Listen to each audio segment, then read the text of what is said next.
Selamat datang kepada sahabat-sahabat semua, kepada kita semua. Kita memasuki Minggu Palmarum, seminggu sebelum Paskah. Mazmur 31 ayat 10 sampai 17. Kasihanilah aku ya Tuhan, sebab aku sangat sesak. Mataku kabur dan jiwa ragaku merana karena sakit hati. Hidupku dihabiskan dalam duka, dan tahun-tahunku dalam keluh kesah. Kekuatanku merosot karena sengsaraku, dan tulang-tulangku menjadi rapuh. Aku menjadi celaan bagi semua lawanku, beban bagi tetangga-tetanggaku, dan mengejutkan bagi kenalan-kenalanku. Mereka yang melihat aku di jalan melarikan diri. Aku telah hilang dari ingatan seperti orang mati, telah menjadi seperti tempayan yang pecah. Sebab aku mendengar gunjingan orang banyak. Kegentaran datang dari segala jurusan. Mereka bersama-sama bermufakat mencelakakan aku. Mereka bermaksud mencabut nyawaku. Tetapi aku kepadamu, aku percaya ya Tuhan. Aku berkata, Engkaulah Allahku. Nasibku ada dalam tangan-Mu. Lepaskanlah aku dari tangan musuh yang mengejar aku. Buatlah wajah-Mu bercahaya atas hamba-Mu. Selamatkanlah aku oleh kasih setia-Mu. Marilah di Minggu Palmarum ini kita menyambut Kristus sebagai Raja, karena Dia sungguh mulia. Mulia, sembah Raja mulia.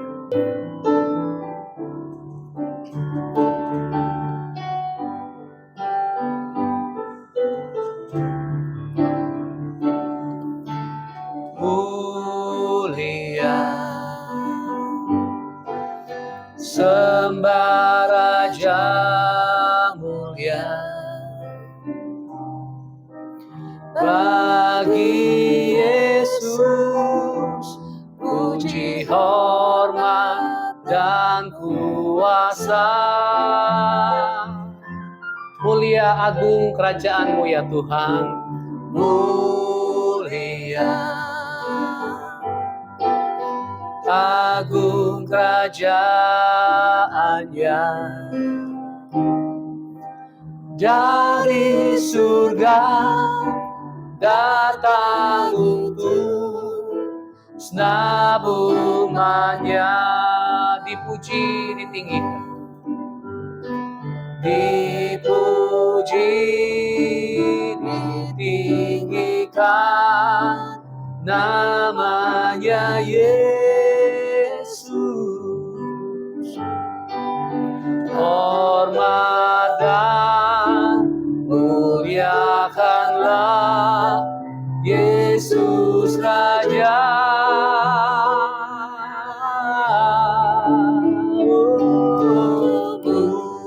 Mulia, sembah Raja mulia. Dia telah bangkit, dijadikan jadi Raja. Mulia,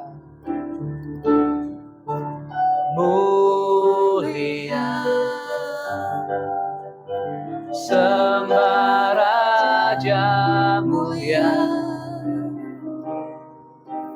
Bagi Yesus puji, hormat, dan kuasa.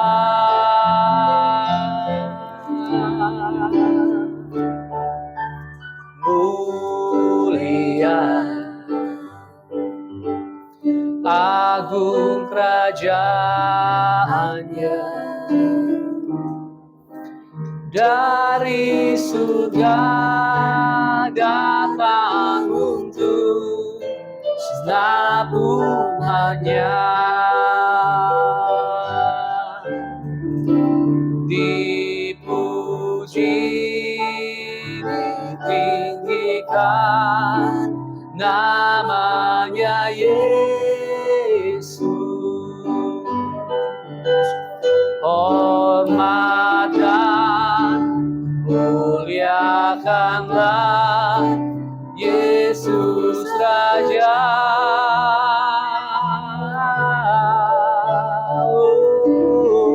Mulia,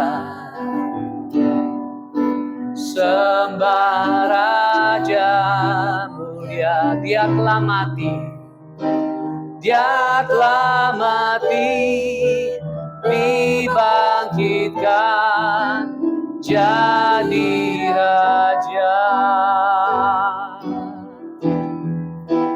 Dia telah mati, dibangkitkan jadi Raja.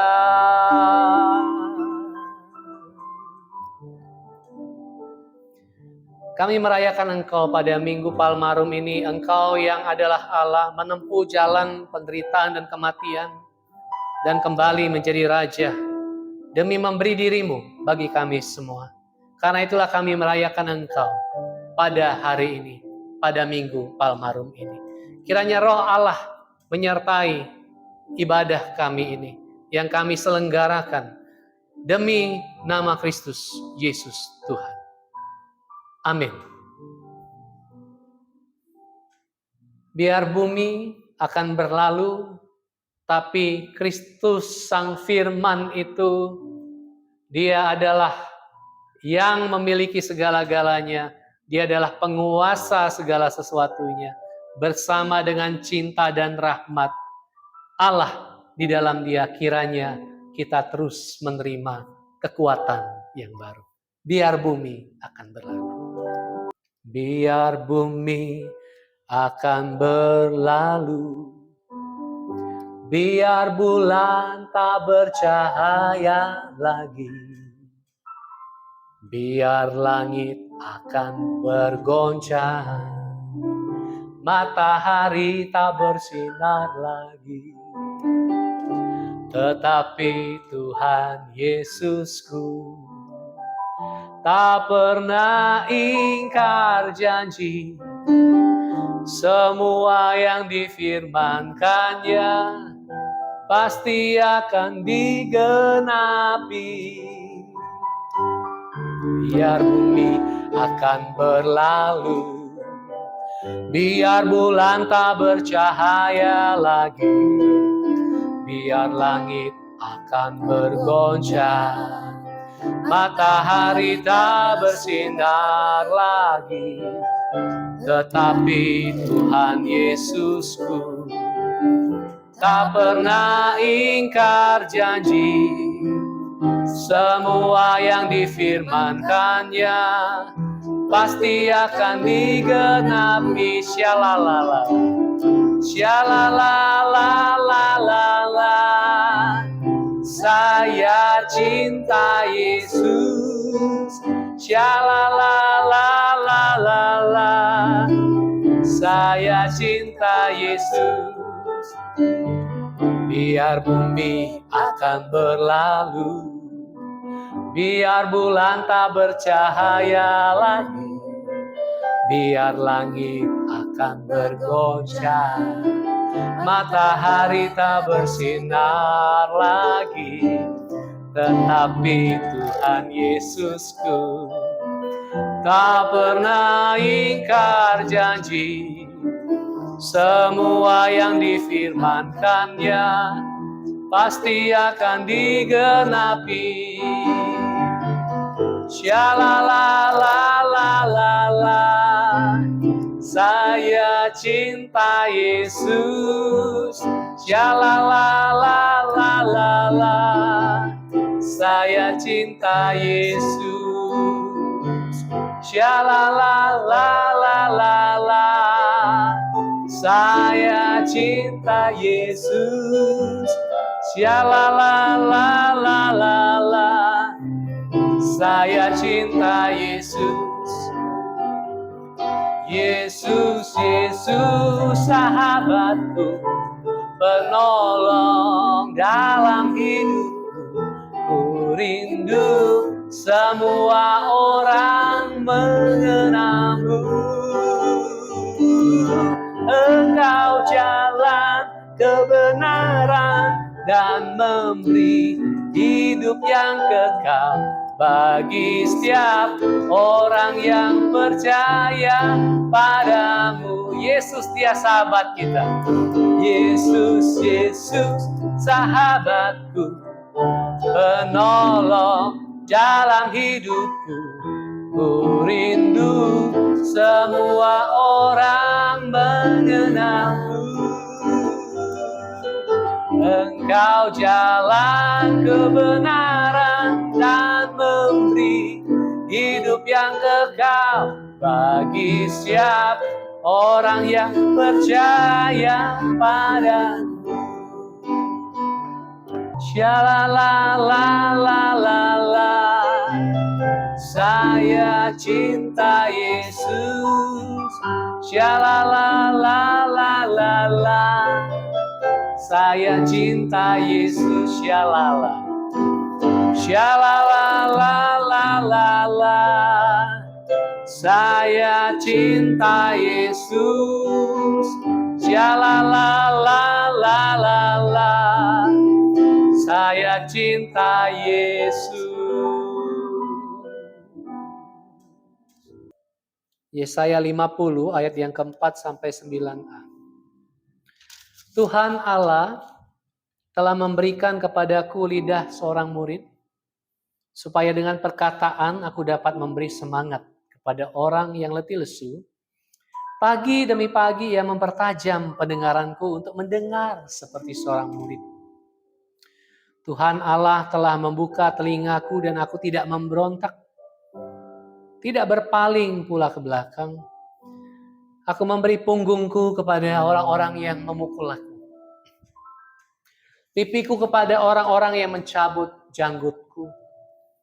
Aku tidak menyembunyikan mukaku ketika aku dihina dan diludahi. Akan tetapi Tuhan Allah menolong aku. Sebab itu aku tidak mendapat aib. Sebab itu aku meneguhkan hatiku seperti keteguhan gunung batu, karena aku tahu bahwa aku tidak akan mendapat malu. Dia yang menyatakan aku benar telah dekat. Siapakah yang berani berbantah dengan aku? Marilah kita tampil bersama-sama. Siapakah lawanku berperkara? Biarlah ia mendekat kepadaku. Sesungguhnya Tuhan Allah menolong aku. Filipi 2 ayat 5 sampai 11. Hendaklah kamu dalam hidupmu bersama menaruh pikiran dan perasaan yang terdapat juga dalam Kristus Yesus,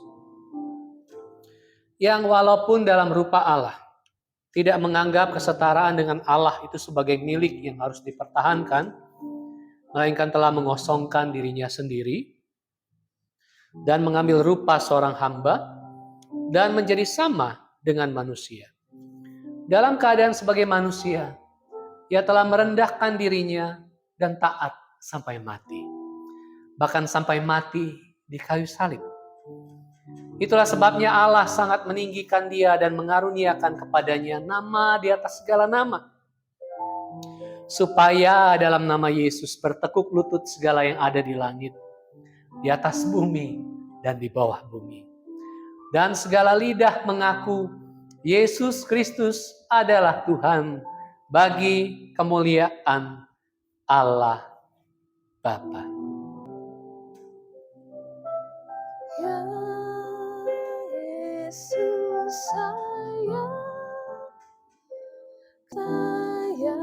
padaku, itu firman-Nya di dalam Alkitab.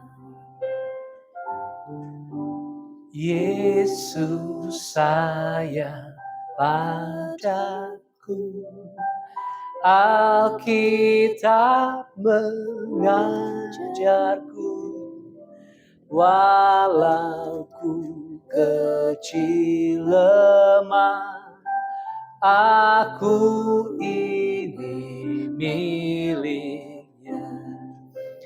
Yesus Tuhanku,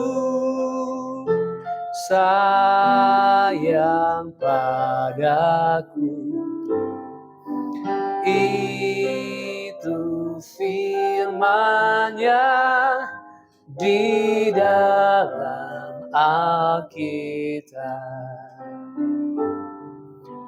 Yesus sayang padaku, Ia mati bagiku, dosaku dihapusnya, surga pun terbukalah. Yesus Tuhanku, sayang padaku. Itu firman-Nya di dalam Alkitab. Yesus Tuhanku, sayang padaku.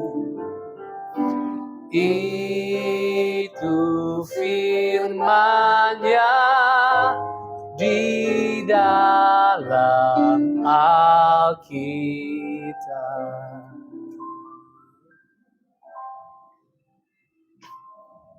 Engkau mengasihi, menyayangi kami semua. Di dalam Kristus kami semua direngkuh, kami semua disambut. Biarlah hari ini kembali firman-Mu menyapa kami oleh Roh-Mu yang kudus, tuntunlah kami. Agar kami berjumpa dengan Engkau, berjumpa dengan kebenaran-Mu, dan hidup kami diubahkan dan diperbarui. Kami sambut firman-Mu ya Allah dengan penuh ucapan syukur. Demi Kristus Yesus Tuhan. Amin. Markus 11 ayat 1-11 berbunyi demikian. Ketika Yesus dan murid-muridnya mendekati Yerusalem, dekat Betfage dan Betania di Bukit Zaitun, Yesus menyuruh 2 orang muridnya dengan pesan, "Pergilah ke kampung yang di depanmu itu. Ketika kamu memasukinya, kamu segera akan menemukan seekor keledai muda tertambat yang belum pernah ditunggangi orang. Lepaskan keledai itu dan bawalah kemari. Jika ada orang mengatakan kepadamu, mengapa kamu lakukan itu? Jawablah, Tuhan memerlukannya. Ia akan segera mengembalikannya ke sini." Mereka pun pergi dan menemukan seekor keledai muda tertambat di depan pintu di luar, di pinggir jalan, lalu melepaskannya. Beberapa orang yang berdiri di situ berkata kepada mereka, "Apa yang kamu lakukan? Mengapa kamu lepaskan keledai itu?" Lalu mereka menjawab seperti yang sudah dikatakan oleh Yesus. Maka orang-orang itu membiarkan mereka mengambilnya. Lalu mereka membawa keledai muda itu kepada Yesus dan mengalasinya dengan pakaian mereka. Kemudian Yesus pun duduk di atasnya. Banyak orang yang menghamparkan pakaiannya di jalan. Ada pula yang menebarkan ranting-ranting hijau yang mereka ambil dari ladang. Orang-orang yang berjalan di depan dan mereka yang mengikuti dari belakang berseru, "Hosana, diberkatilah Dia yang datang dalam nama Tuhan. Terpujilah kerajaan yang datang. Kerajaan Bapa kita Daud, Hosana di tempat yang maha tinggi." Ia masuk ke Yerusalem, ke bait Allah, dan meninjau semuanya. Namun karena hari hampir malam, ia keluar ke Betania bersama dengan ke-12 muridnya. Demikian pembacaan firman Tuhan. Berbahagialah kita yang merenungkan dan melakukannya dalam kehidupan kita. Dunia pada hari ini penuh dengan depresi. Kita dihantam pandemi 3 tahun lebih dan kita baru lolos darinya. Tidak lolos 100%, karena sampai hari ini kita tahu virusnya terus bermutasi dan sebagian orang masih terjangkit. Tapi dunia pasca pandemi adalah dunia yang mengalami fase depresi yang tidak mudah. Banyak orang kehilangan orang terdekat, orang yang dikasihi. Banyak orang yang merasa terbelenggu kebebasannya karena tubuhnya dibatasi di rumahnya, di kamarnya. Banyak orang terpuruk bangkrut karena usaha yang dijalaninya harus gulung tikar karena pandemi yang sangat dahsyat. Memutus koneksi-koneksi bisnis, memorak-porandakan pasar, dan seterusnya, dan seterusnya. Dunia, kita semua tahu bahwa kita tidak berdaya. Tapi kesadaran bahwa kita tidak berdaya, atau bahwa kita tidak mengendalikan segala sesuatu, harus datang dari fase yang berat, pandemi, yang menghantam seluruh dunia. Dan memang keinginan yang besar, paradigma bahwa saya bisa mengontrol dan mengendalikan segala sesuatu, itu adalah pemicu depresi yang besar. Karena kalau Anda berpikir bahwa Anda bisa mengontrol segala-galanya di luar kehidupan Anda, atau segala kehidupan Anda, dan tiba-tiba ada 1-2 kejutan, ketidakterdugaan, maka Anda akan stres. Lalu Anda akan overthinking. Lalu setelah itu Anda masuk ke berikutnya menjadi depresi. Karena Anda mendapati realitas yang Anda alami, yang Anda jalani, yang Anda persepsi sehari-hari tidak sesuai dengan paradigma mindset Anda bahwa segala sesuatu bisa aku kendalikan. Sesungguhnya kita tidak bisa mengendalikan segala sesuatu. Maka beriringan dengan itu tahun-tahun belakangan bertumbuhlah seperti jamur di musim hujan, ya, training stoik, betul ya, untuk mengetahui bahwa yang di luar itu sebetulnya tidak sepenuhnya berada di kendali kita. Yang ada di kendali kita adalah apa yang ada di dalam kita, yang bisa kita pegang, tapi bukan segala sesuatu bisa kita kontrol, bisa kita pegang. Mazmur 31 mengajak kita untuk melihat bahwa Daud pun mengalami depresi. Dan apa yang dialami Daud sangat berat tahun-tahun hidupnya, walaupun kemudian dia menjadi raja penuh atas Israel, tapi tahun-tahun hidupnya diliputi oleh rongrongan dari musuh-musuhnya. Dari Raja Saul yang mendengki dia. Bahkan dari anaknya sendiri, Absalom.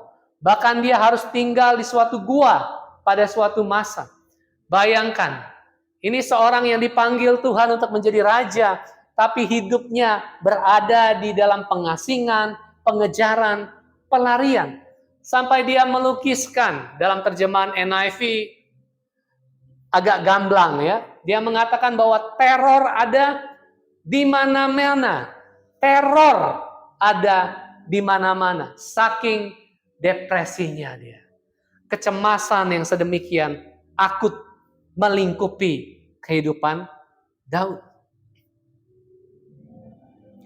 Tapi kemudian kita juga memasuki Yesaya 50.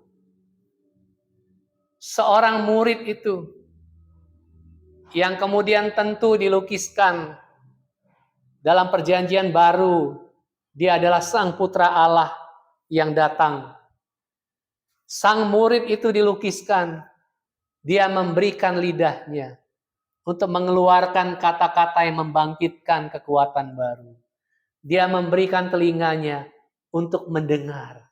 Dan dia memberikan seluruh tubuhnya untuk diberikan kepada dunia. Bayangkan dia sang putra Allah adalah pengontrol, pengendali segala sesuatu.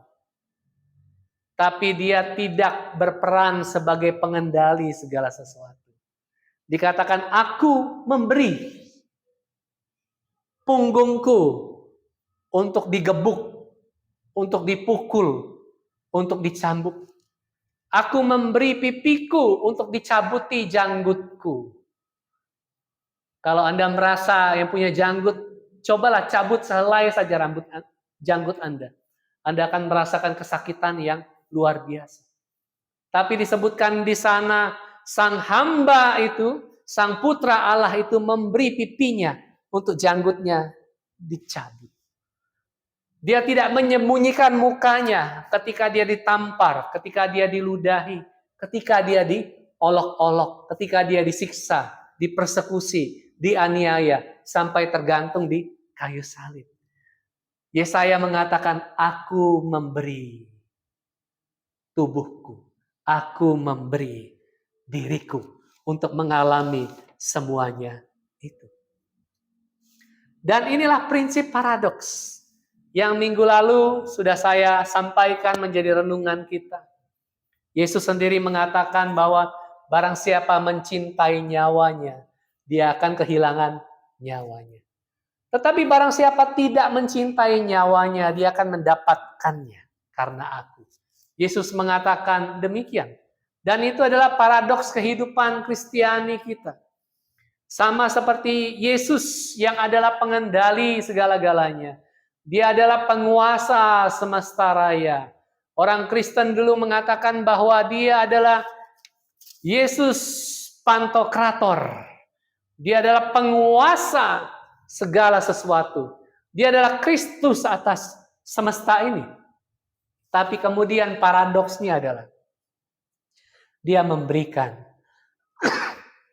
dirinya. Dia memberikan tubuhnya untuk disalibkan. Dia tidak berlaku seolah-olah. Bukan seolah-olah sebetulnya ya.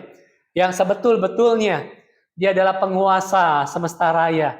Tapi dia tidak bertindak seolah-olah dia adalah memiliki segala-galanya. Tidak. Prinsip paradoks ini mengatakan bahwa dia memberikan tubuhnya. Dia memberikan dirinya untuk digantung. Dan Tuhan menolong dia. Tuhan membuka jalan, menyediakan jalan supaya Kristus menggenapi rencana Allah Tritunggal itu, untuk jalan keselamatan itu terbuka melalui pemberian dirinya. Yang paradoks, dia pemilik semesta, tapi dia tidak berlaku seolah-olah dia adalah pemilik ketika dia turun ke tengah dunia. Teks kita Injil Markus pasal 11 ayat 1 sampai 11 merupakan teks pada Minggu Palmarum, artinya ini adalah minggu ketika Yesus dielu-elukan menjadi raja. Tapi menjadinya raja Kristus bukan berarti dia berlaku seolah-olah dia memiliki segala sesuatu. Tidak. Dia menjadi raja dari bawah. Dia menunggangi keledai. Bukan menunggangi kereta kencana. Bukan menunggangi kereta perang. Bukan menunggangi kereta awan-awan. Seolah-olah dia adalah pemilik semesta. Dia menunggangi seekor keledai muda yang belum pernah ditunggangi. Tapi tersedianya keledai itu pun, itu adalah jalan Allah yang menyiapkan, yang menolong Kristus untuk bersama-sama menggenapi rencana ilahi Allah, cinta dan rahmat yang tercurah melalui kayu salib itu. Teks kita pada Filipi pasal yang kedua menggambarkan dengan persis jantung kekristenan. Bagaimana Allah turun ke tengah dunia. Dia adalah raja segala raja, turun ke tengah dunia menjadi raja dari bawah dengan memasuki sengsara, memasuki jalan penyaliban. Dan orang mengeluh-elukan dia di tengah jalan menuju penyaliban itu. Paulus mengatakan dalam Filipi pasal yang kedua, ayat yang kelima, dan seterusnya. Ini adalah jantung kekristenan dan orang Kristen perdana. Gereja purba menyanyikan ini setiap minggu. Filipi pasal yang kedua adalah himne, nyanyian rohani, liturgi atau kidung jemaat yang dinyanyikan setiap hari Minggu. Diulang-ulang selama berabad-abad karena ini adalah jantung inti dari kekristenan. Gereja menyanyikannya berulang-ulang supaya itu melekat pada ingatan gereja, pada memori gereja, memori yang berbahaya. John Baptist Metz mengatakan, the dangerous memory, ingatan akan cinta kasih Allah yang tersalib itu, yang kemudian diteruskan dalam sejarah gereja sampai pada hari ini. Dan kalau orang mengaku dirinya sebagai orang Kristen, pengikut Kristus, orang percaya, sebagai bagian dari gereja di tengah dunia ini, maka Filipi pasal yang kedua ini mengajak kita semua untuk menghayati teladan Kristus bagi kita melalui himne, melalui kidung purba, melalui kidung gereja perdana ini. Maka ayat yang kelima mengatakan, hendaklah kamu dalam hidupmu bersama menaruh pikiran dan perasaan yang terdapat juga dalam Kristus Yesus. NIV menerjemahkan lebih sederhana kalimat ini. Dalam hubunganmu, dalam relasimu dengan orang lain, milikilah mindset-nya Kristus. Milikilah mindset seperti Kristus. Dan ujian terbesar kehidupan Kristiani adalah apakah kita memiliki mindset seperti Kristus atau tidak. Pertanyaan terbesar dari seorang Kristen adalah, apakah engkau memiliki mindset seperti Kristus atau tidak? Seperti apa mindset Kristus itu? Ayat yang ke-6 menjelaskan kepada kita. Yang walaupun dalam rupa Allah, tidak menganggap kesetaraan dengan Allah itu sebagai milik yang harus dipertahankan. Rupa Allah. Kristus adalah senyata-nyatanya Allah. Kristus adalah Dia yang menunjukkan seperti apa Allah. Dia yang menunjukkan kualitas kealahan itu seperti apa. Sifat, natur, hakikat kealahan itu seperti apa.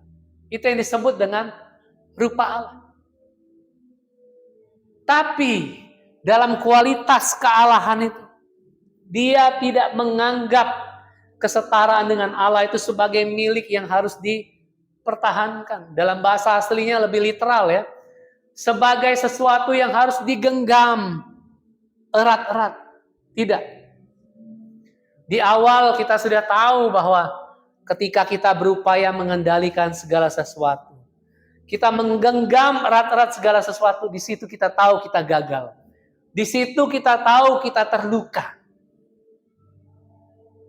Tapi penghayatan iman Kristen bukan sekadar concern supaya engkau dan saya tidak terluka, bukan di situ. Tapi melampaui itu. Bahwa dengan belajar untuk tidak menggenggam erat-erat segala sesuatu, kita sedang belajar meneladani Kristus. Kita sedang belajar meneladani Kristus. Dan selanjutnya ayat itu mengatakan, melainkan telah mengosongkan dirinya sendiri dan mengambil rupa seorang hamba dan menjadi sama dengan manusia. Dia Allah yang mengosongkan dirinya. Dalam istilah Kristiani kita tahu ini adalah kenosis. Allah yang mengosongkan dirinya ketika dia turun ke tengah dunia. Dia yang mengekang dirinya. Dia yang membatasi dirinya. Dia tidak mengekang segala sesuatu, tidak. Dia tidak menggenggam erat-erat segala sesuatu, tidak. Tapi dia mengendalikan dirinya sendiri. Dan bukankah itu buah roh? Salah satu buah roh adalah pengendalian diri. Dia mengendalikan dirinya sendiri. Pada hari ini, di tengah era kita sudah melampaui era teknologi komputer, sekarang era artificial intelligence. Tapi di masa kita hidup, ketika kita sudah akrab dengan teknologi informatika, dengan dunia komputerisasi, juga hari ini AI, kita tahu dengan istilah kompresi. Kalau Anda membuat konten video dengan space, kapasitas, memori, atau resolusi ya, 4K, 4000 pixel, tentu itu memakan ruang space memori yang sangat besar. Tapi kemudian Anda merekam, supaya tidak terlalu lama, Anda mungkin menurunkan resolusinya menjadi 1080 pixel supaya waktunya sedikit lebih singkat ketika Anda mengupload video itu. Dari resolusi 4000 pixel sampai 1080 pixel itu adalah kompresi. File itu dipampatkan, dipadatkan, dipejalkan sehingga space atau ruang memorinya menjadi lebih kecil dan Anda tidak butuh waktu yang lebih lama untuk mengupload file atau video atau konten dan sebagainya.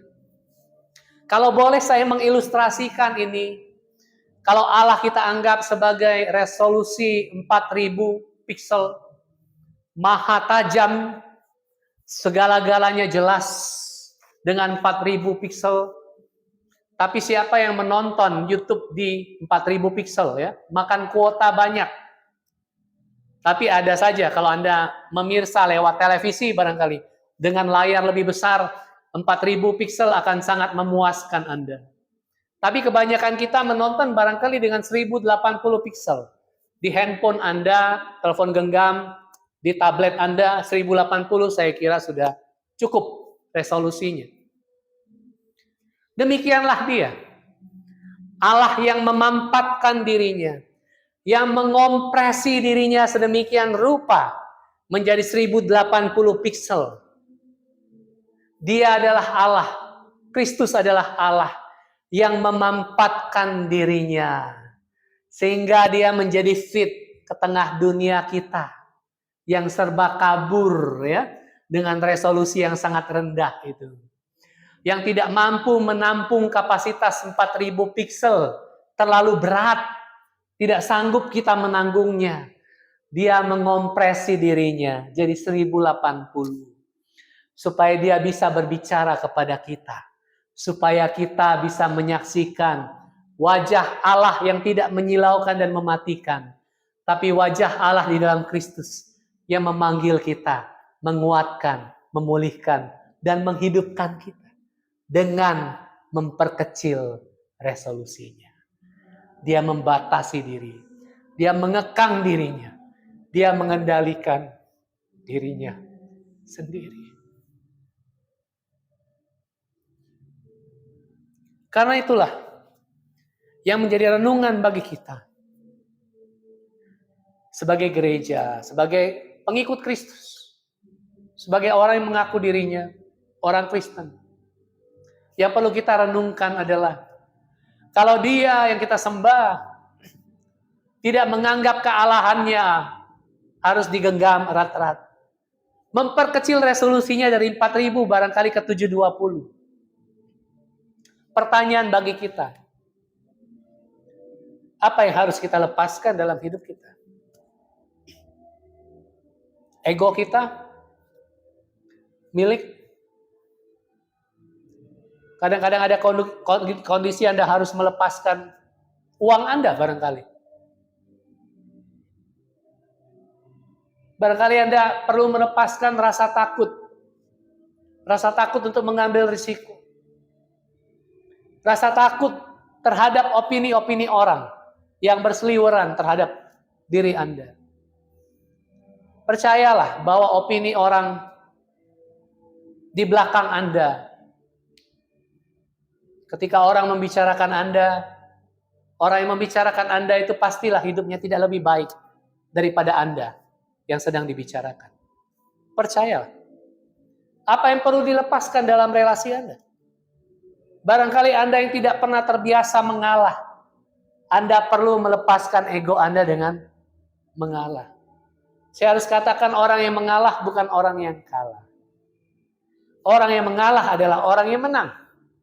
Karena dia sudah mengalahkan dirinya sendiri.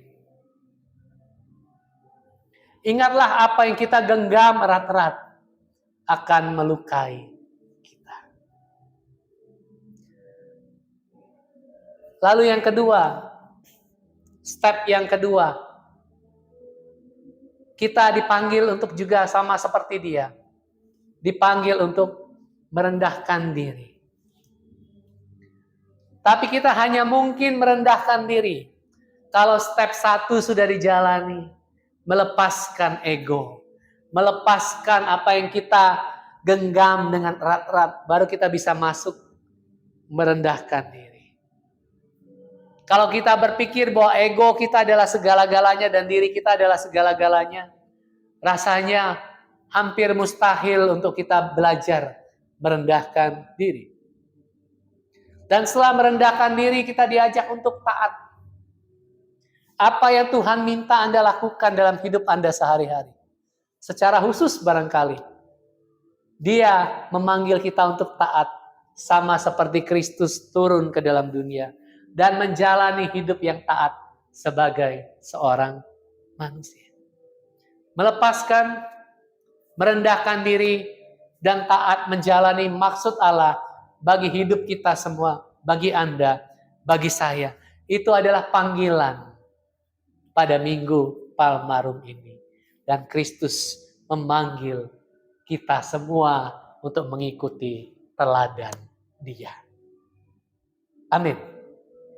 Mari berdoa. Terima kasih ya Allah buat firman-Mu. Sama seperti Kristus. Membatasi dirinya. Mengendalikan dirinya sedemikian rupa. Dia tidak seolah-olah berlaku. Mengendalikan segala sesuatu. Mengontrol segala sesuatu. Dia malah memberikan dirinya untuk tersalib. Oh sungguh Dia Raja mulia, Raja sengsara, Raja yang menderita. Yang taat pada maksud dan rencana Allah. Kiranya kami juga dipanggil untuk seperti Dia. Kiranya Engkau ampuni kami ketika kami menggenggam erat-erat hidup kami, situasi kami, atau apa yang kami miliki. Biarlah kiranya Engkau mengampuni kami. Biarlah rahmat-Mu tersedia bagi kami. Untuk kami juga belajar merendahkan diri kami dan taat kepada rencana dan panggilan Allah bagi setiap kami. Demi Kristus Yesus Tuhan kami berdoa. Amin. Mari bersama dengan gereja Tuhan di segala tempat dan di segala abad, marilah kita mengikrarkan pengakuan iman rasuli. Aku percaya kepada Allah, Bapa yang Maha Kuasa, Khalik langit dan bumi, dan kepada Yesus Kristus anaknya yang tunggal Tuhan kita, yang dikandung dari Roh Kudus, lahir dari anak darah Maria, yang menderita sengsara di bawah pemerintahan Pontius Pilatus, disalibkan, mati dan dikuburkan, turun ke dalam kerajaan maut, pada hari yang ketiga, bangkit pula dari antara orang mati. Naik ke surga, duduk di sebelah kanan Allah, Bapa yang Maha Kuasa, dan dari sana ia akan datang untuk menghakimi orang yang hidup dan yang mati. Aku percaya kepada Roh Kudus, gereja yang kudus dan am, persekutuan orang kudus, pengampunan dosa, kebangkitan tubuh, dan hidup yang kekal. Amin. Marilah kita memberikan apa yang Tuhan beri kepada kita. Dan marilah kita nyanyikan betapa baiknya Engkau, Tuhan. Betapa baiknya Engkau, Tuhan, kasih-Mu tiada berkesudahan. Betapa mulia kasih-Mu, Yesus, jiwaku diselamatkan. Hosana, Hosana, ku memuji Tuhan. Hosana, ku tinggikan Yesus. Hosana, Hosana, Hosana. Betapa baiknya Engkau, Tuhan, kasih-Mu tiada berkesudahan.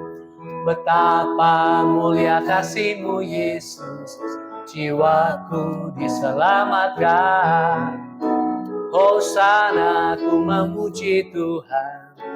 Hosana, ku tinggikan Yesus. Hosana, Hosana, Hosana. Mari berdoa. Terima kasih ya Allah, Engkau memberi hidup-Mu bagi setiap kami sehingga kami dapat memberikan apa yang bisa kami berikan. Hamba berdoa biarlah buat setiap kami yang hari ini mengalami depresi, Tuhan kiranya Engkau menuntun mereka melewati lembah-lembah kekelaman jiwa ini dengan kekuatan dan anugerah-Mu. Kiranya Engkau memulihkan hidup mereka. Biarlah Engkau memulihkan kami yang barangkali berpikir kami bisa mengendalikan segala sesuatu sehingga hidup kami terjerembab di dalam kondisi depresi yang sebetulnya tidak perlu kami jalani. Tapi biarlah kiranya Tuhan, melalui firman-Mu ini, biarlah kami dipulihkan. Biarlah Roh Kudus memerdekakan dan membebaskan kami. Kami sedang bergumul dengan sakit penyakit, kami sedang bergumul dengan masalah kami, atau konflik di dalam hubungan kami. Ya Allah, biarlah Engkau Kristus yang berada di tengah, itu menguraikan, memperdamaikan, menyelesaikan bagi kami. Kalau ada hal yang harus kami tanggung dalam hari-hari kami yang tidak juga kunjung selesai, sekali lagi beri kami kekuatan untuk menanggung apa yang harus kami tanggung. Kami berdoa buat gereja-Mu di sini. Biarlah kiranya Tuhan memberkati, menyertai perjalanannya. Biarlah terus bertumbuh. Sebagaimana benih yang bertumbuh, menyatakan kerajaan Allah, menyatakan Injil-Mu ke tengah realitas dunia ini. Biarlah Engkau sertai gereja-Mu dengan Roh-Mu yang maha kuasa, yang kudus, yang mengubahkan, yang mentransformasi itu. Hamba berdoa buat rumah singgah yang berada di bawah pelayanan GPI Jakarta ini. Tuhan, setiap penghuninya, kiranya Tuhan juga menuntun, menyertai, dan komunikasi sehari-hari yang terjalin, Tuhan juga memberkati. Pakai rumah singgah yang kecil ini menjadi saluran bagi rahmat dan anugerah-Mu tersedia di tengah-tengah dunia. Terima kasih ya Allah, kami alaskan doa ini dengan penuh ucapan syukur, dan juga dengan doa sebagaimana yang diajarkan oleh Tuhan Yesus Kristus untuk kami berdoa. Bapa kami yang di surga, dikuduskanlah nama-Mu, datanglah kerajaan-Mu, jadilah kehendak-Mu di bumi seperti di surga. Berikanlah kami pada hari ini makanan kami yang secukupnya, dan ampunilah kami akan kesalahan kami, seperti kami juga mengampuni orang yang bersalah kepada kami. Dan janganlah membawa kami ke dalam pencobaan, tetapi lepaskanlah kami dari yang jahat, karena Engkau yang punya kerajaan, dan kuasa, dan kemuliaan, sampai selama-lamanya. Amin. Bagi Dia Sang Raja segala pujian. Bagi Dia segala pujian, hormat serta syukur kekal selamanya bagi Dia. Segala pujian, hormat serta syukur selama-lamanya bagi Dia. Segala pujian, hormat serta syukur kekal selamanya bagi Dia. Segala pujian, hormat serta syukur selama-lamanya, selama-lamanya, selama-lamanya, selama-lamanya, selama-lamanya.